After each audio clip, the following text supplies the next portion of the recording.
संस्थापकाय च धर्मस्य सर्वधर्मस्वरूपिणे अवतारवरिष्ठाय रामकृष्णाय ते नमः. Namaskar to all of you. Welcome to the study of Bhagavad Gita. We shall first chant 2 verses from the meditation on Bhagavad Gita. Then we will enter into the subject proper. I request all of you to chant the meditation verses with me.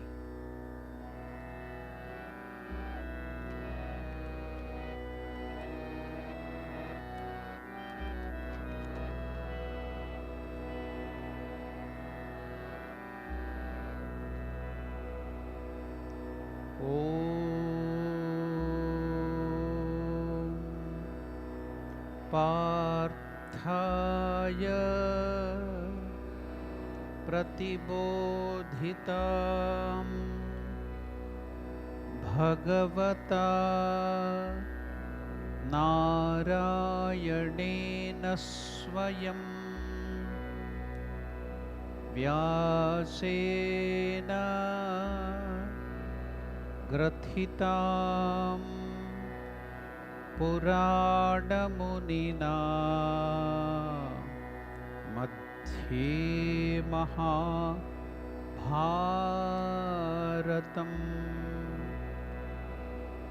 अद्वैतामृतवर्षिणीं भगवतीम् अष्टादशाध्यायिनीम् अम्ब त्वाम् अनुसन्दधामि भगवद्गीते भवद्वेषिणीम्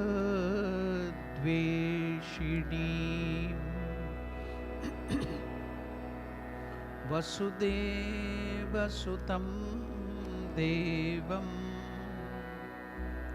कंसचाणूरमर्दनम् देवकी परमानन्दम् कृष्णं वन्दे जगद्गुरुम्.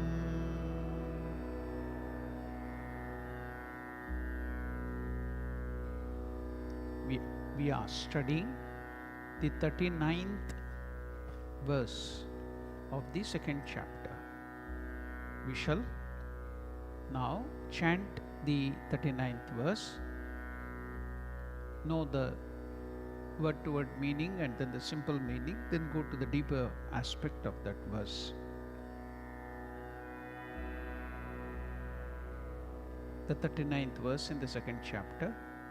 एषा ते विहिता सांख्ये बुद्धिर्योगे त्विमां शृणु बुद्ध्या युक्तो यया पार्थ कर्मबन्धं प्रहास्यसि.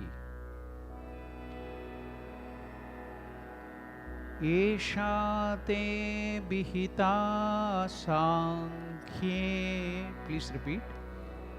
एषा ते विहिता सांख्ये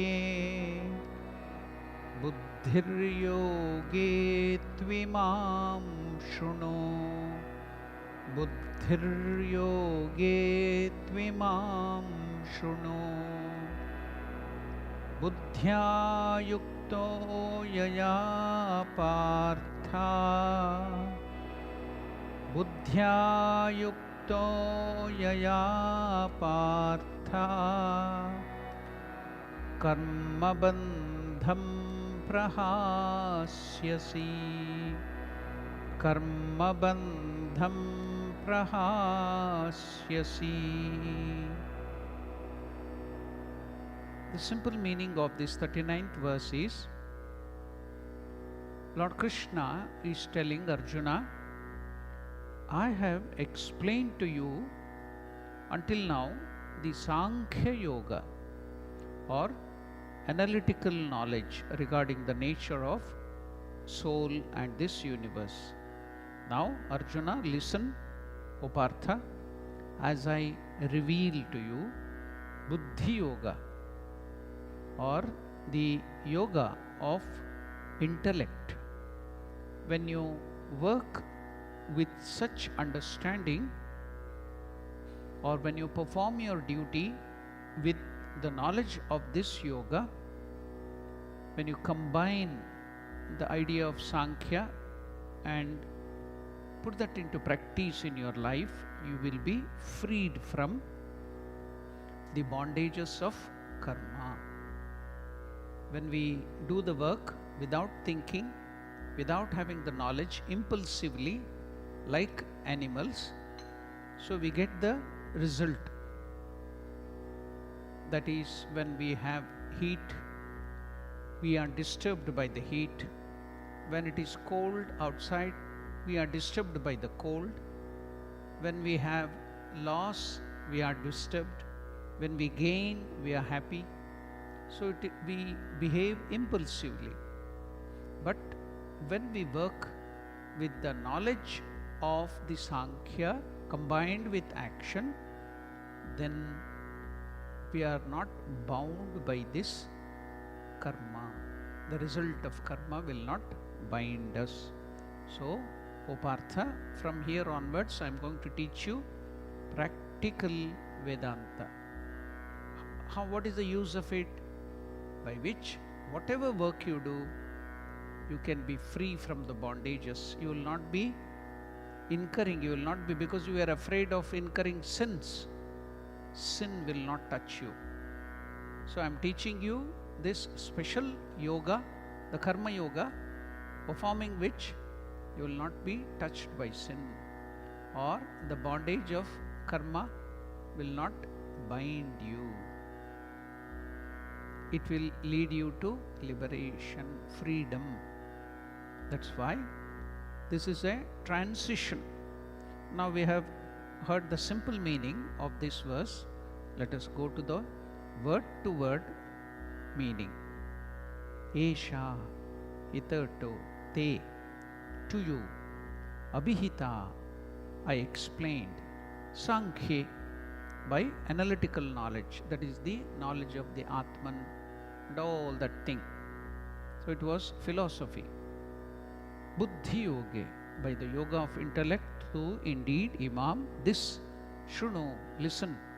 Buddhya, by understanding, yuktaha, united, yaya, by which Partha, Arjuna, the son of Pritha or Kunti, karma bandham, bondage of karma, prahasyasi, you shall be released from all the bondages. Now every day in all our ashrams we sing a song while we are performing arati to Sri Ramakrishna. What is that we sing? What is the first line? Khandana bhava bandhana.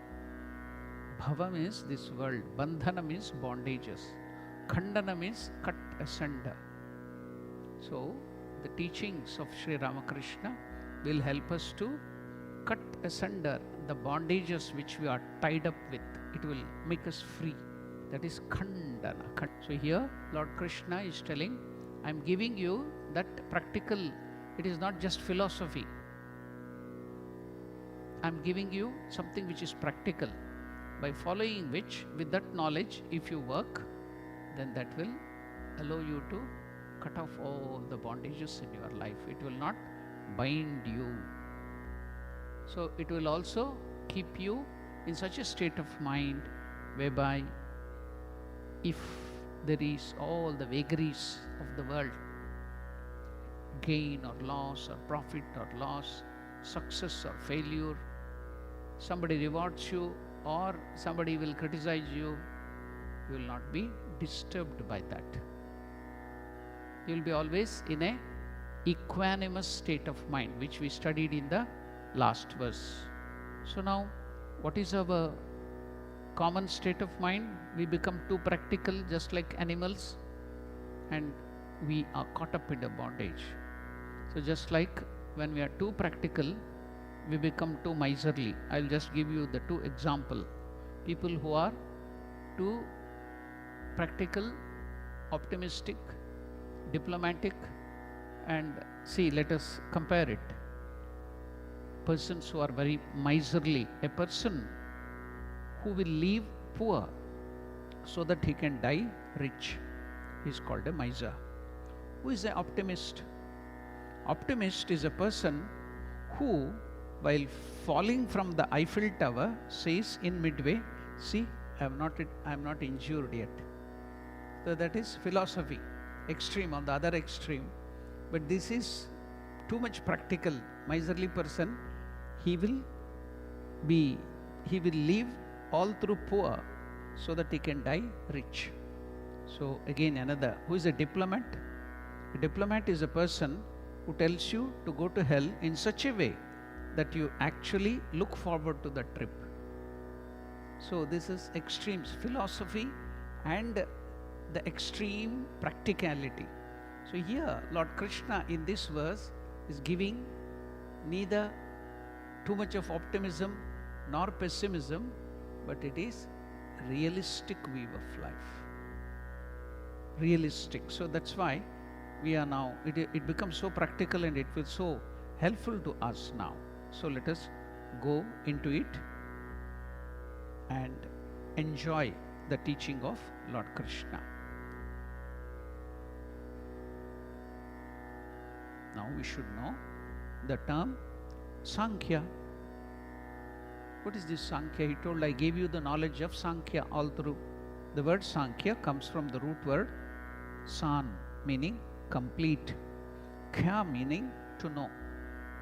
So Sankhya means the complete analytical knowledge of something. Just like giving the example, let us take the example of science.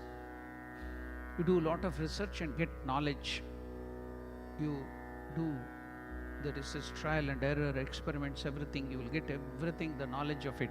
So it is pure knowledge. So pure science.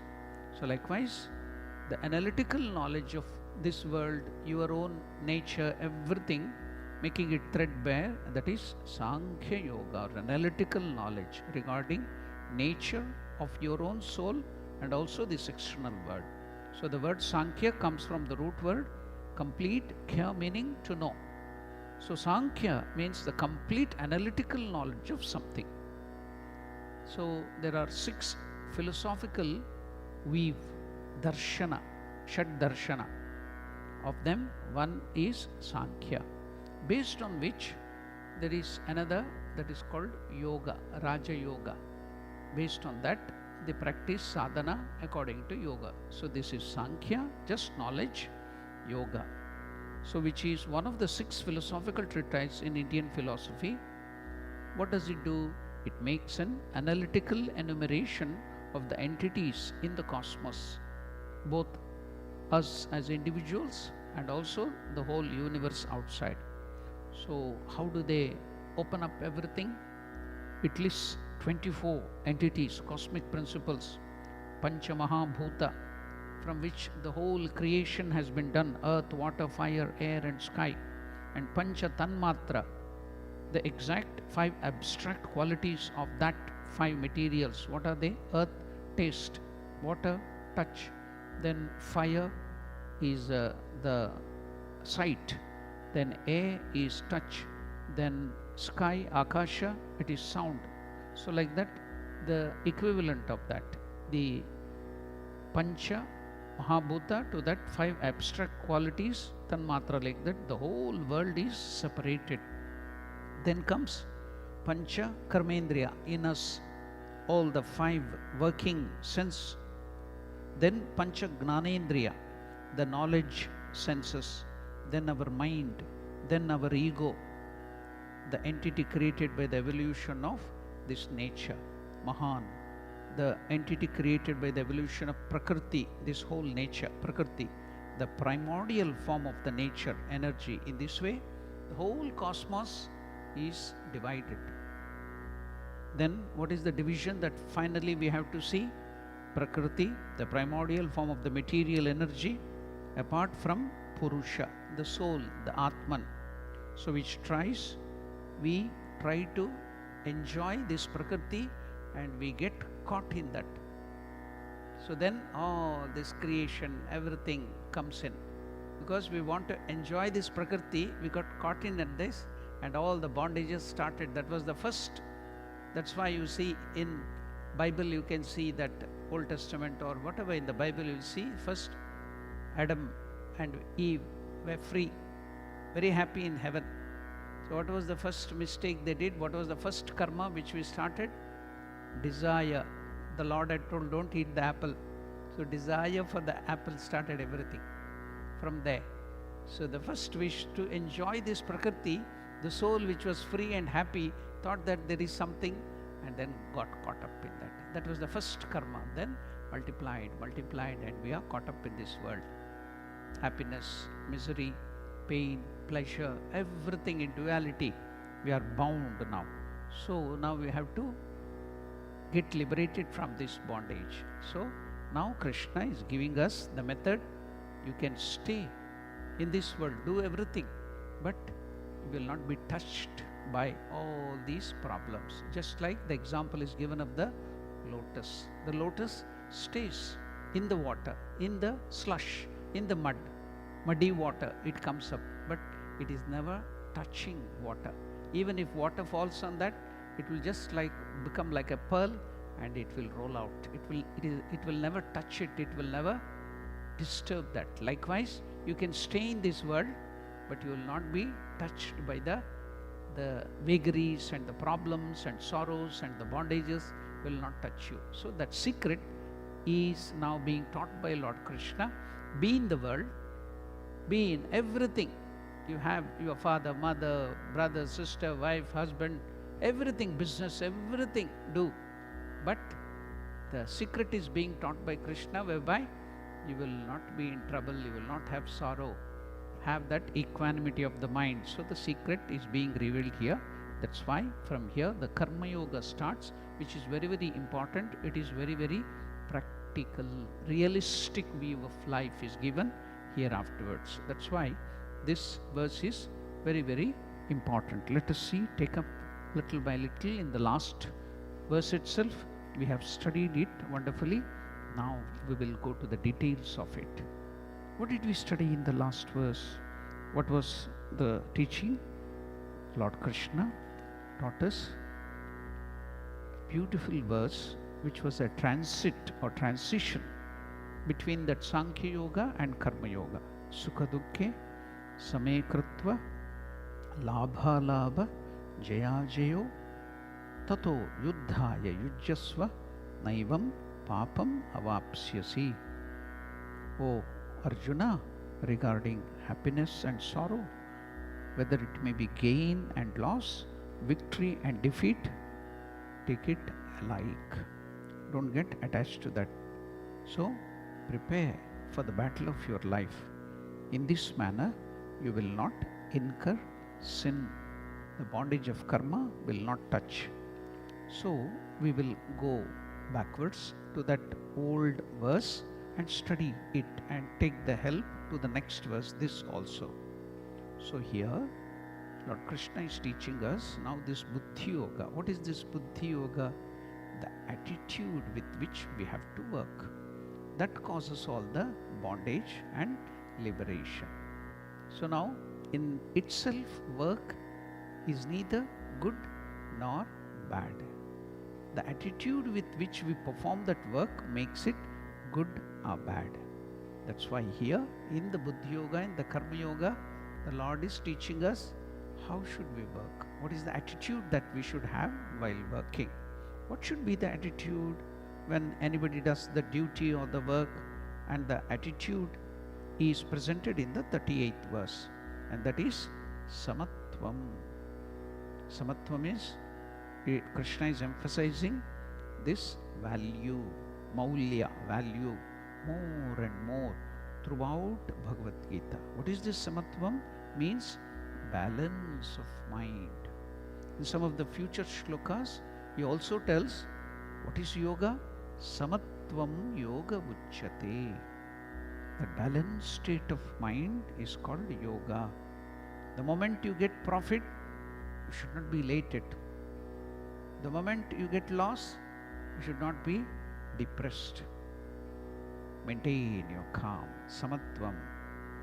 You should not be carried away by any situations of the life. Even in the worst crisis, the capacity to remain or keep your mind calm and cool, that is samatva, that is being taught here. See, it's so practical, it's so wonderful. We all thought that Vedanta and other things means it is something philosophical which we cannot put it into practice. See, but here it is so practical, so beautiful. Samatvam is very, very important. That is the balanced state of mind, because a person's power of thinking will be functional when the mind is samaha, calm. Just go back when you are very angry or when you are very disturbed or anxious, you can't think properly. Your intelligence will not work properly. But when your mind is calm, quiet, then you can think properly, do the work properly. That's why even in the worst of the crisis, the capacity to remain calm, that is samatvam. Samatvam is very important.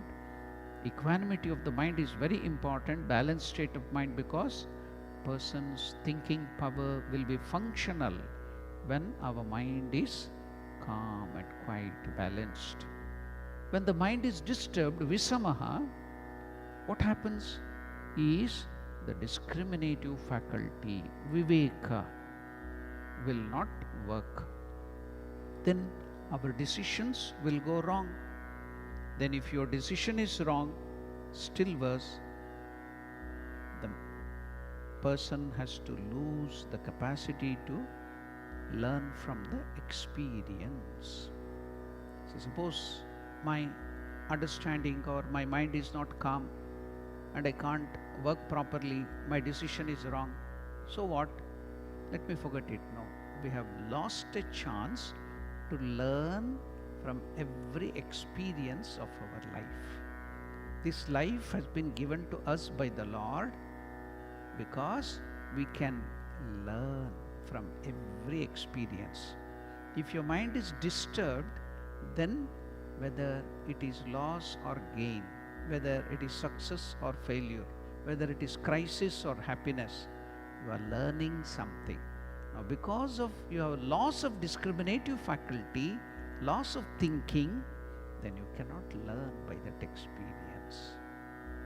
So, now it's very, very important that every experience in our life teaches us a lesson. But the problem is, happiness, we don't learn anything because the cosy atmosphere, everything we forget. We forget everything because it's so nice. But the real teacher is difficulty, problem, crisis. That's why Vivekananda tells in the complete works, what does he tell? Difficulties are better teacher than happiness. Difficulties are better teacher than happiness. One more beautiful statement of Swami Vivekananda, okay, we heard it. Mother Sharda Devi tells, miseries are gift from God. When we tell this, people will get agitated. What? Miseries are gift from God. Yes, miseries are gift from God. Now, every experience can teach us a lesson, especially tragic and crisis experiences teach us more than happy experiences. How? Now let me tell you. You have a knife. How will you sharpen the knife? Your knife can be sharpened only when it is rubbed or there is friction against a rough surface. Suppose you are in a very happy, cozy atmosphere, happiness, everything is very well. So if you rub the knife against a sponge or a cloth, can you sharpen the knife? Never. But on a rough surface, on a hard surface, if you rub, then your knife will become shining and sharpened. Then you can work very well. Likewise, crisis, difficulties, miseries will teach you better lessons, and when you have your mind in a composed way, samatvam, balanced state, then you can learn from every experience. Otherwise, the difficulty, the crisis, instead of teaching you, will put you into a depressed state of mind. Worry, and you can't learn. That's why Lord Krishna is giving this wonderful teaching. So similarly, we can learn much more from adverse circumstances than happy circumstances. If we have to learn valid lessons from such circumstances, I should be able to have a relatively calm mind, and therefore Krishna emphasizes the capacity to maintain the emotional balance. Now, very important aspect of our life comes. See, you might have attained a lot of knowledge. You might have had master degrees, postdoctorate, and all the other things. But that doesn't come to your help in your real life situation. What is whole of your life is full of emotion. Emotion is the thing which decides your balance of life. All your intelligence, all the knowledge you have gained will be of no use until you know how to maintain this emotion. See, in our childhood or in olden days, what would the teacher ask? They used to ask about IQ. What is IQ? Intelligent quotient. Now, no more intelligent quotient. What is important now? It is emotional quotient. So when you have different emotions, how can you keep your mind calm? So the whole of your life, you can see, is full of emotions. That is what we are learning now.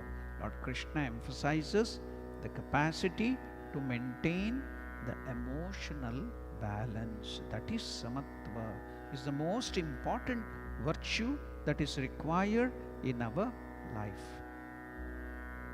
We were earlier telling about, always if you go to the educational institutions, even from the baby nursery or something, they used to test our IQ. Now that is gone. IQ is responsible for the success of a person. Disturbed person cannot perform well. Even though he is very sharp, he might have lot of intelligence. Now take the example of a student. We were all students, isn't it? You have studied very well for the examination. Now you sit in the examination hall. The teacher or the invigilator has given you the question paper. You studied very well, you have prepared very well. But that very first question that has been posed in the question paper, you do not know that. You do not know the answer for that. But the next question is very easy. The choices are all easy. You may get 98%. But the first question, you do not know. You are not prepared for that. All the rest thing is very nice.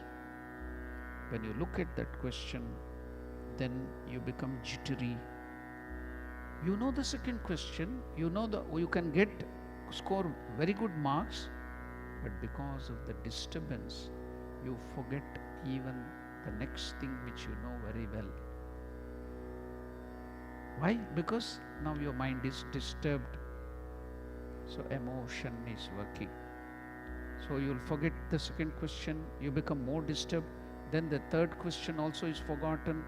Even though he is very sure about it, he will certainly forget everything. Whereas if he has not studied well, if the emotional quotient is good, he will not be disturbed.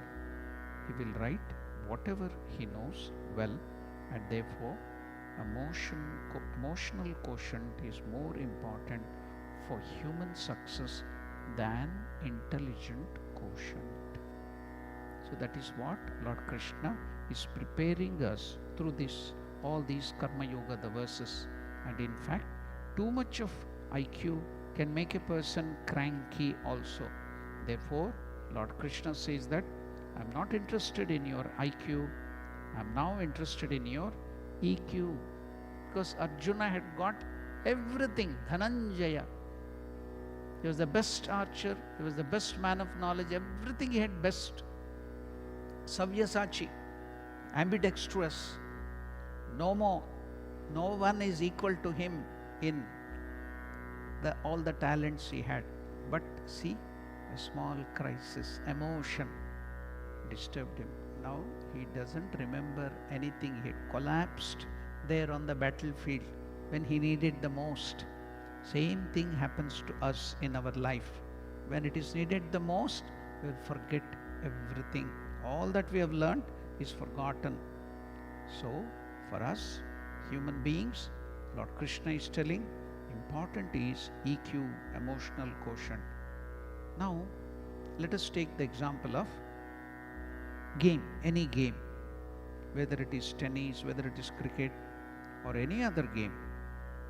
Nobody can be always successful. Nobody can be always winning. So there will be no 100% success. It can't be possible. Therefore, one great saint that Swami used to tell, success in life is nothing but the capacity to face failures and success. Success in life is nothing but the capacity to face failures and also success. A successful person is one who knows how to face failures as well as success without being too much emotionally disturbed. And therefore, Lord Krishna says, as an active person doing your duty, same krutva, keeping your mind balanced. Learn to keep your mind in balance. Sukham, dukkham, whether you are comfortable or uncomfortable situation. Labha, alabha, whether you are in profitable situation or loss. Then whether it is gain or loss, then it is somebody will reward you or somebody will insult you.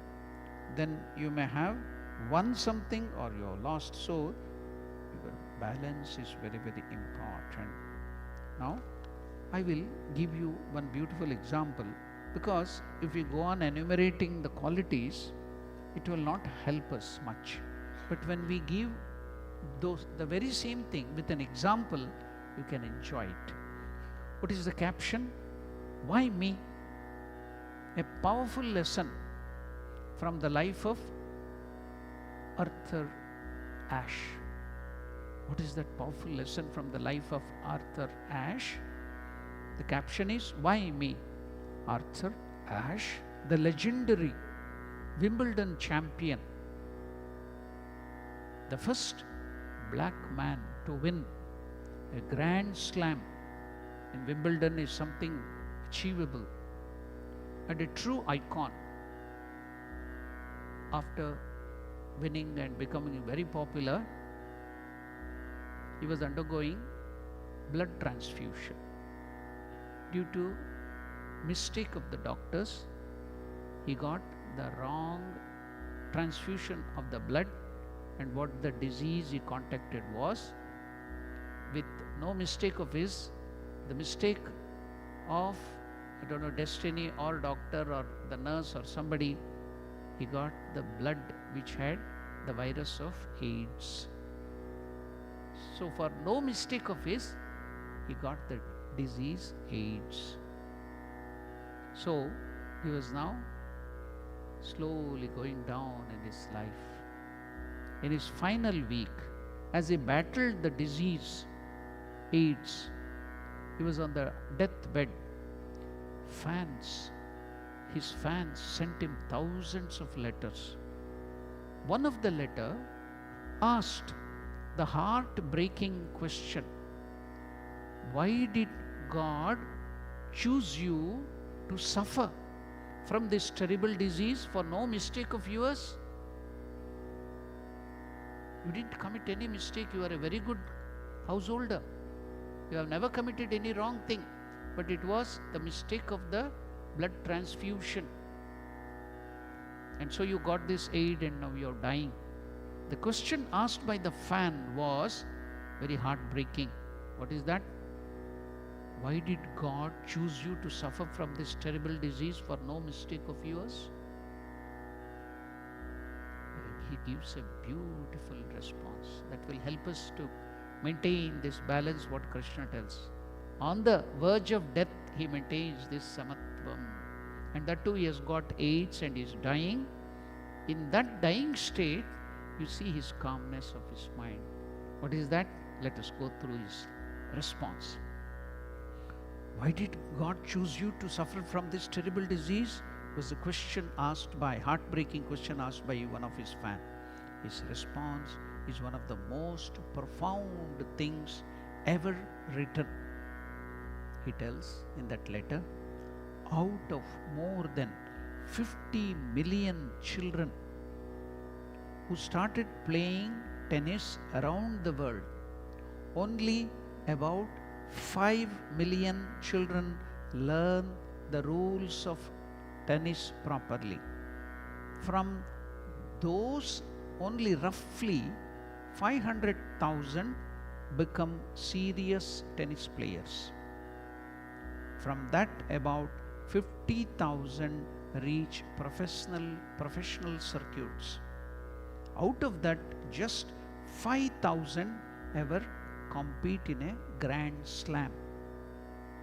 Out of that 5,000, only 50 make it to the hallowed courts of Wimbledon.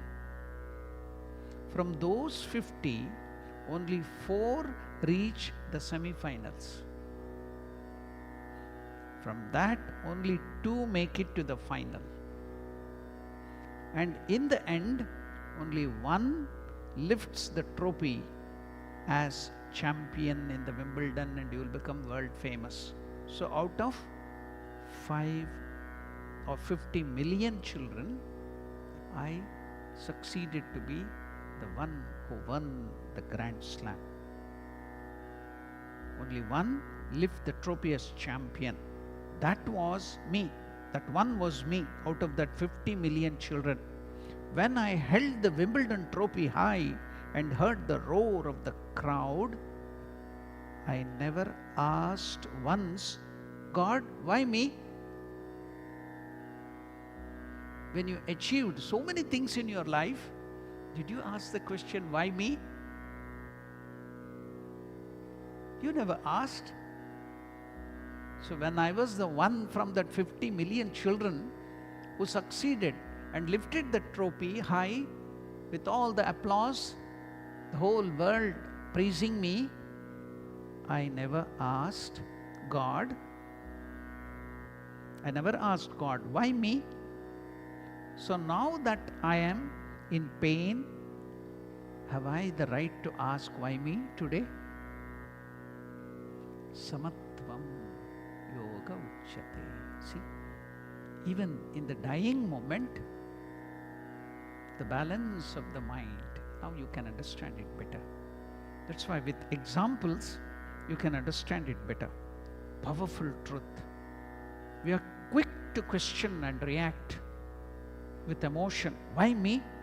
During hardship, when you face hardship, but rarely during our greatest blessings and successes. If you want true peace and happiness, learn to be grateful in both seasons.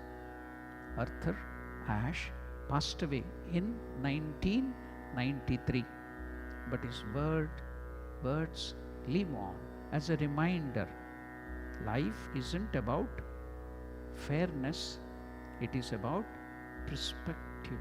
That perspective is what Lord Krishna is teaching us here. So if you have this perspective in your life, samatvam, then whatever, any crisis or success comes to you, will have that balanced state of mind. Then that will not put you into trouble. It will not cause bondages. It will not cause sin. So see what wonderful examples. So with examples you can know better. Then now, okay, that is okay. That person did it, but regularly all of us are undergoing all this confusion. So how to get that faith? How to get that perspective? So that is also very important. Not only an example of one person having a perspective is not fair enough for us, because all of us are facing the problem. Only one might have succeeded, Arthur Ashe. So how to get that idea? So again, I will give you one beautiful example, one or two examples which will make it more clear. What is that example? How to get that attitude? How to get that perspective? Yeah. Aeroplane is flying. A gentleman is sitting in one of the seat. By his side, at the window, a small girl of 5 or 6 is sitting with the belt and reading a book. She's happy reading the book, comic or something like that. Watching outside in the window, she's happy. This gentleman is also sitting there with his own world of going to do his business, all that work and everything. He's full of tension, but seeing that calm and quiet child sitting there, he was very happy. He started conversing with her while the aeroplane was moving. Many times you have traveled in aeroplane and you know there will be turbulence, air pockets coming in the opposite direction. I too faced so many times while going to India, from here to Emirates, going to Dubai. So there was turbulence on the ocean, and suddenly the aeroplane will be jolting even worse than a bullock cart. So much so that people, if you are not wearing any seat belt, you might fly high and you might be falling and get hurt. So now, while I was also traveling, I saw people were shrieking and shouting for life, because suddenly you are so happy, so everything is so calm, and suddenly there will be turbulence and the flight is in a different mode. You know that you are going to die. So in the turbulence, all were shrieking and shrieking. Then I started watching my own mind. What am I doing? I'm also shouting for life? No, I was shouting the name of the Lord. Then after that, when the turbulence went off, then I was so happy. Oh, after my 36 or 38 years of spiritual life, when I was in crisis, I remembered God. So I was happy at that time. Now, coming back from this personal incident, here there was a turbulence, very bad turbulence. People thought that now the airplane is going to crash. All are shouting for life, shrieking. But this girl is sitting calmly reading the book, watching outside the window. She's not at all disturbed. But now nobody has the patience to look at her. They're all worried about how to save their life. They're shouting, no balance of the mind. They can't even think to see that girl. But that girl is quiet and calm. Then somehow, by grace of God, the turbulence was over. The aeroplane came to balance and it landed safely. After the landing of the aeroplane, people were now in a calm state of mind. Then this gentleman looked at that girl. She is still calm, not at all disturbed by that turbulence or the near-death experience. Then he asked calmly, how? We were all shouting and shrieking. You were so calm. You are such a small girl. And she smiled at him and told, my father is the pilot. I know nothing will happen to me. He will protect. So like that, our Father, the Lord, is the pilot of this whole universe. If you have faith in God, you will not be disturbed by anything of the happenings of the life, the emotions, the ups and downs, the upheavals. So faith in God, intense faith in God can help you. So again, these are all, simply if you know the figures of speech, it doesn't help. So how should we put it into practice is very, very important.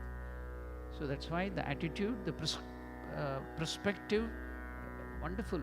Emotional quotient, everything is wonderful. So for you to have emotional quotient, EQ,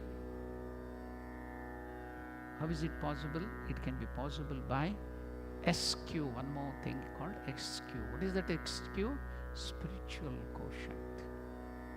So when you have this spiritual quotient, then automatically you will have EQ, emotional quotient, then all the other quotients will start coming to you. So that's why I will take you through another beautiful example where you can get a better situation how to face these emotions, because the whole of our life is full of emotions, crisis, happiness. So how can we keep quiet?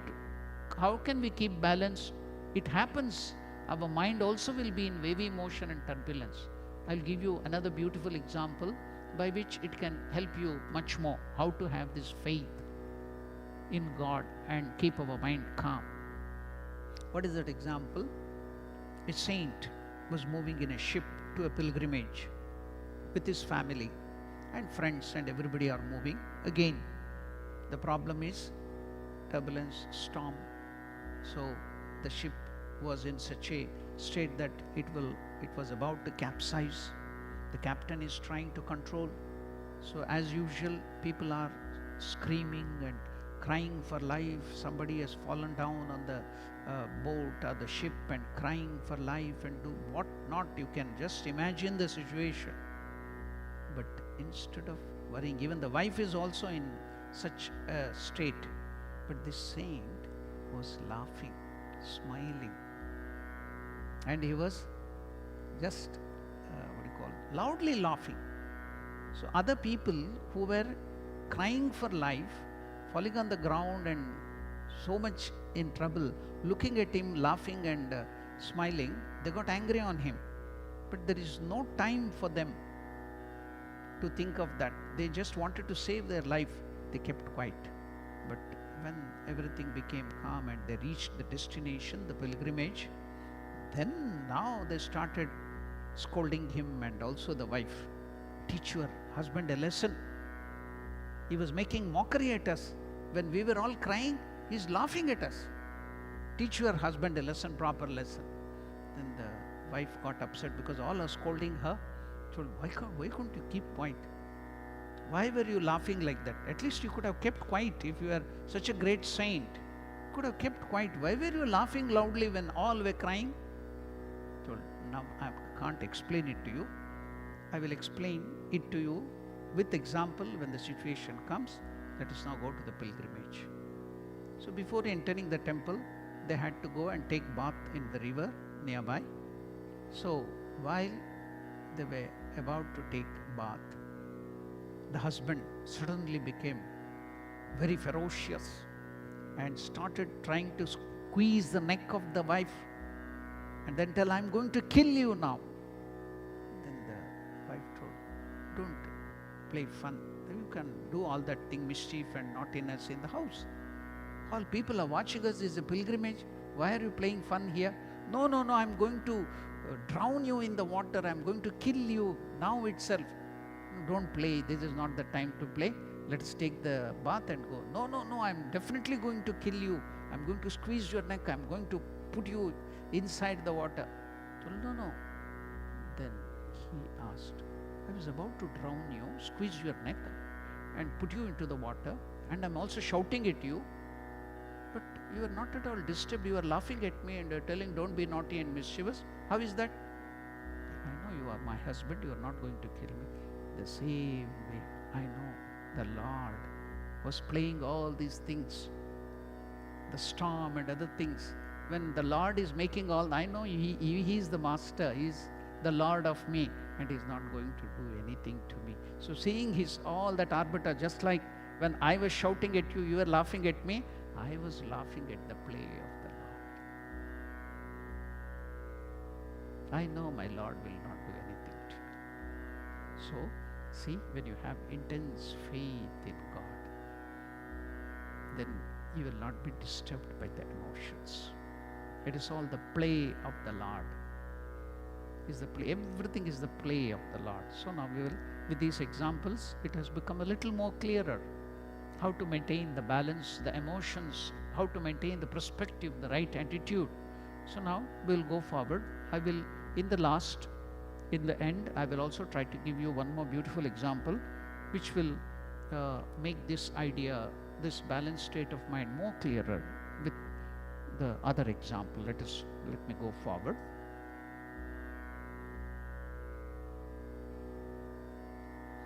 So therefore, Jaya, Ajaya, victory, or you may lose the battle.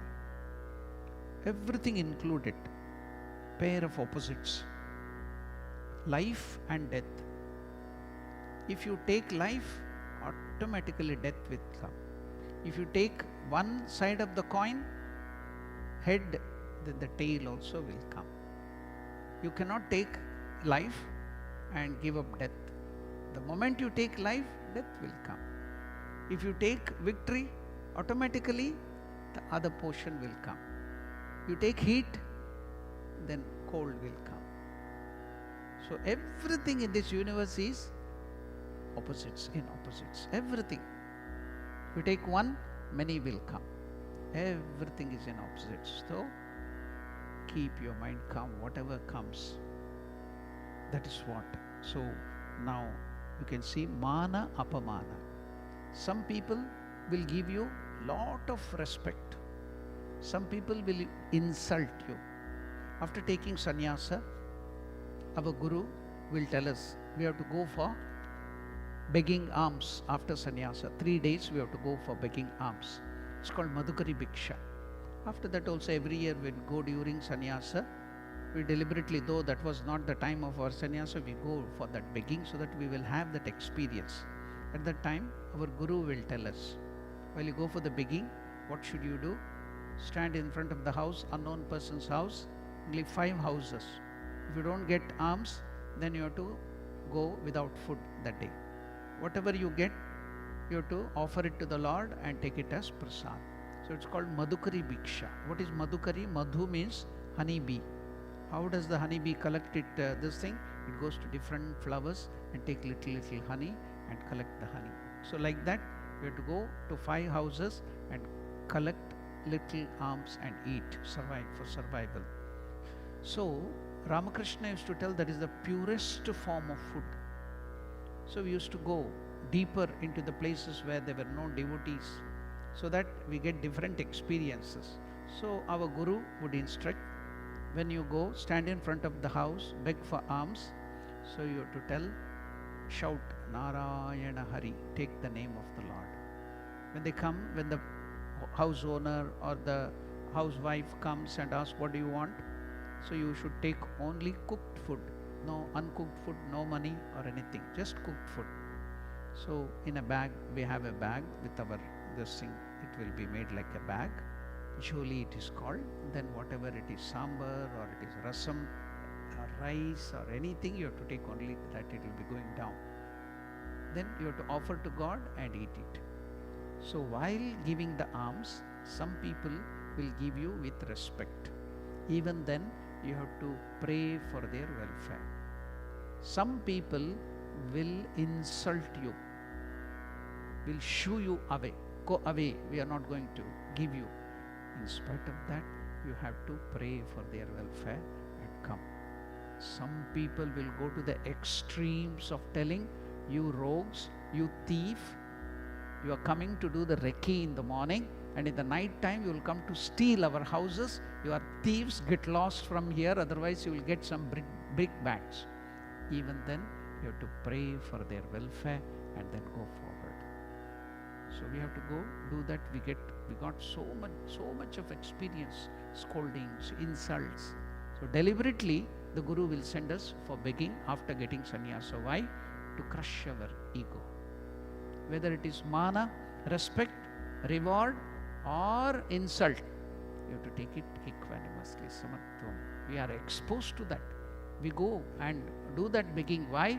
Because whether they insult you or respect you, give you alms or shoo you away, still pray for their welfare and go forward. That's our Guru gives us that training. So some mana, insults or rewards. So take it equanimously. Having prepared the mind, tatha yudhyasva, then perform your duty. Thereafterwards, Arjuna, get ready to do your duty. In this context, Arjuna has to fight. But for us, the battle of life. So that is what we have learnt here. Now we will try to go to the next verse. That is also very interesting. The next verse is an expansion of this verse. What is that the Lord is teaching here? The fruit of this attitude. What are you going to get out of that? What is he telling here? Neha bhikramanashosti pratyavayo na vidyate swalpamapyasya dharmasya trayate mahato bhayat. Even if you perform the actions with this attitude, even a little, that will give you, protect you from great danger. In this, there is no waste of unfinished attempt. If you follow this method of working in your day-to-day life, with this yoga, buddhi yoga, then what will happen? There is no waste of unfinished attempt, nor is there production of contrary result. Even a little of this dharma protects you from great danger.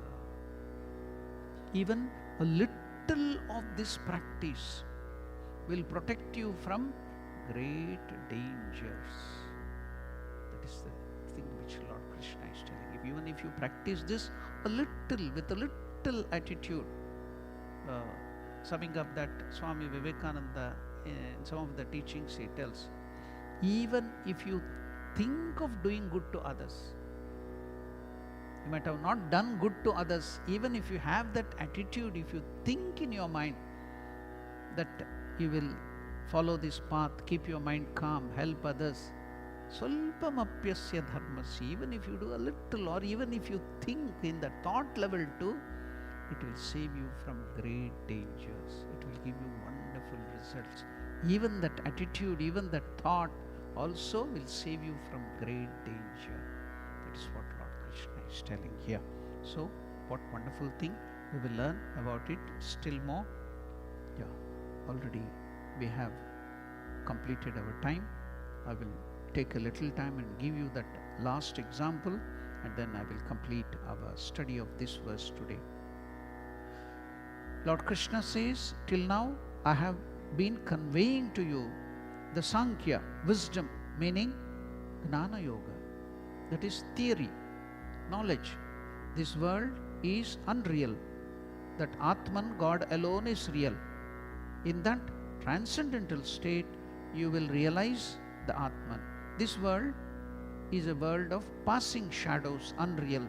That kind of teaching was given in Gnana Yoga.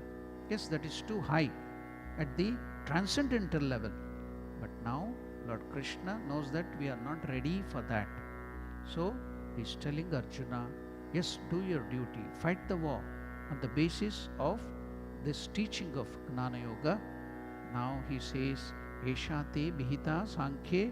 Till now I have told you about the approach of the Sankhya line of thinking, but now you hear from me that yoga, way of thinking and action, that is called buddhi yoga or karma yoga. I am going to speak to you the yoga of action, yoga of active endeavor, out of which also you can achieve spirituality. You can cut all the bondages, your sin will not touch you. So he said, buddhi yoge tvimam shuno. Now I am going to tell you this new philosophy of yoga, how to work. How can you lead us to spiritual realization? And if you have to work, you think, don't think that this world is unreal. Then there will be no fun in work. In fact, we have been taught this idea of the world being unreal, and yet we have to work there. And our work will show absolute unconcern with this attitude, half-minded work. Most of our people now, when they work, they are half sleepy. They are not at all aware of the work. They have no interest in the work around, except very special individual people. But why did that attitude come to us? Because this unreal world philosophy was spread through various channels to the people. When this sab jhuta hai, then you will lose everything, you will lose interest in it. That's why Krishna is telling you there is nothing in it, you remain your own self. That teaching made us selfish. It was given to our people long ago through various channels. Even Buddhism also teach this world is unreal. Without looking at all aspects of the teaching, we become distorted in sight. First of all, self-centeredness, selfishness, and unconcern for others.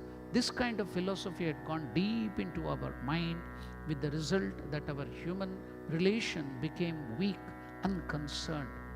In a great teacher or in a great spiritual aspirant, this human unconcern was not there.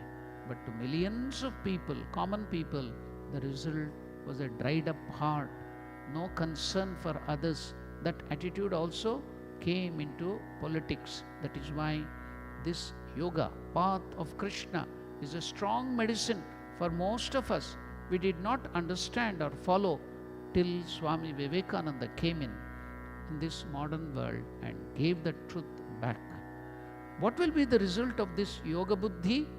Sri Krishna answers, Buddhya yukto yaya partha karma bandham prahasyasi.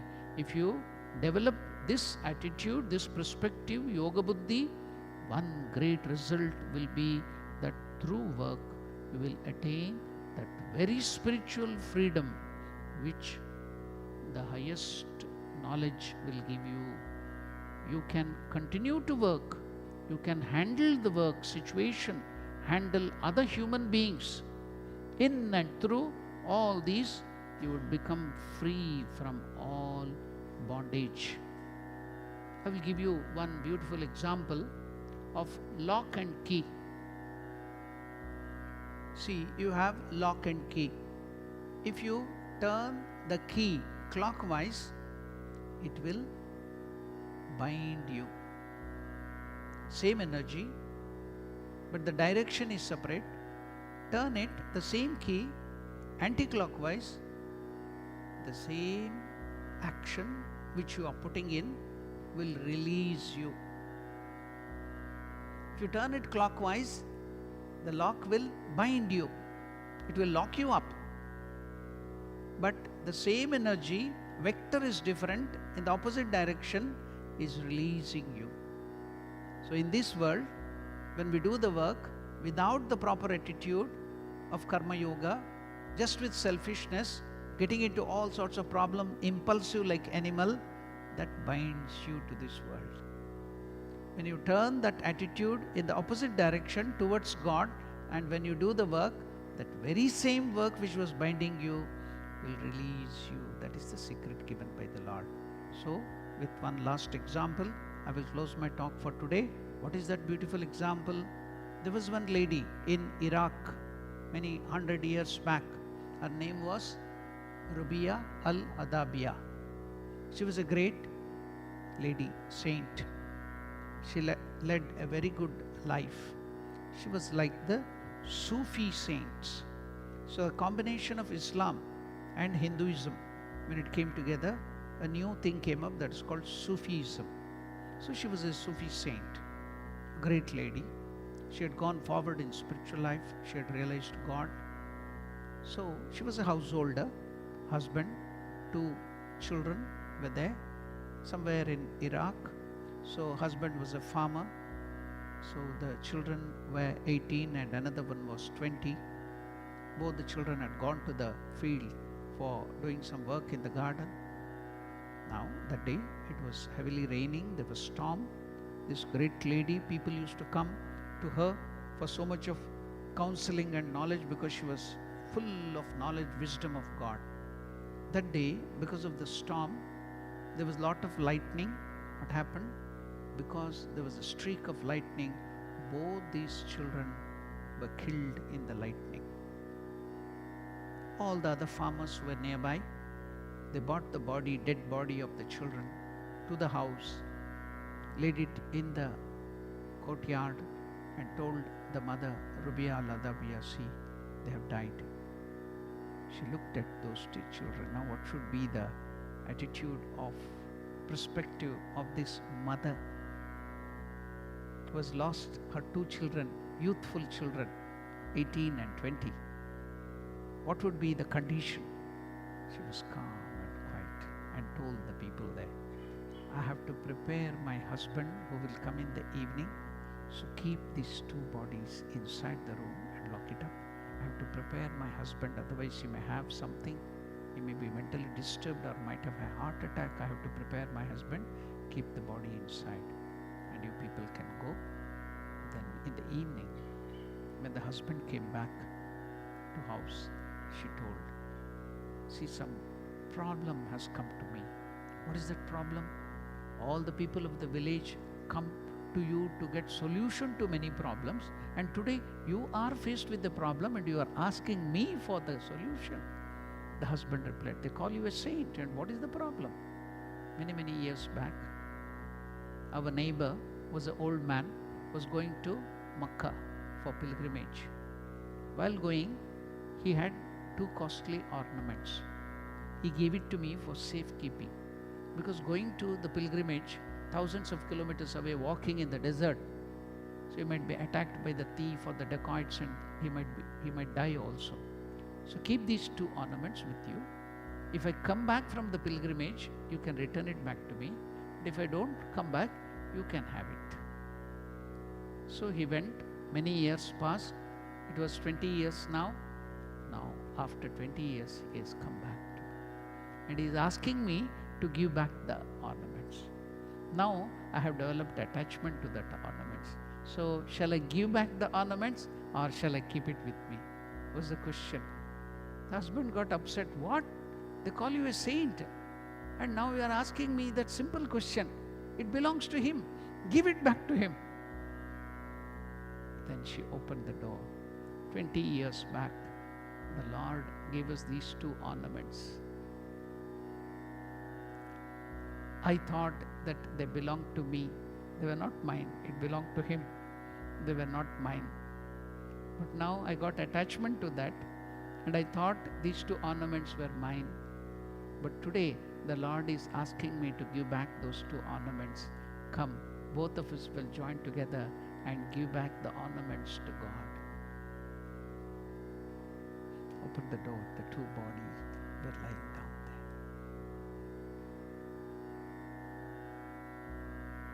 She prepared the husband. Then the husband was shocked.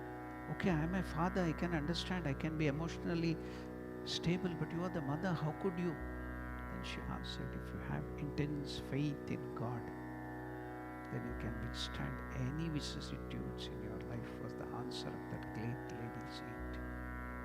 So now, with all this example, you can understand and you can put that into practice, how to keep your mind, whatever might be the situation, profit or loss, heat or cold, trouble or happiness, keep your mind calm. Then it will not bind you. Or it will not create sin in your life when you are doing any work. So we'll go still more in detail. Karma Yoga we can study in all the further verses where Lord Krishna will bring in all this practical, wonderful practical teaching. As I told you, what is this Sankhya Yoga which Lord Krishna taught? It is pure science. What is that Karma Yoga which we are now studying? It is technology. So what is what is the difference between pure science and technology? Pure science is there, which will not be much of use. When you convert that into technology, then you can make it useful in your day-to-day life. So this is Karma Yoga is technology. Sankhya Yoga was pure science. So let us learn more and more in our future classes. Now we will close with one of the meditation verses from the Bhagavad Gita.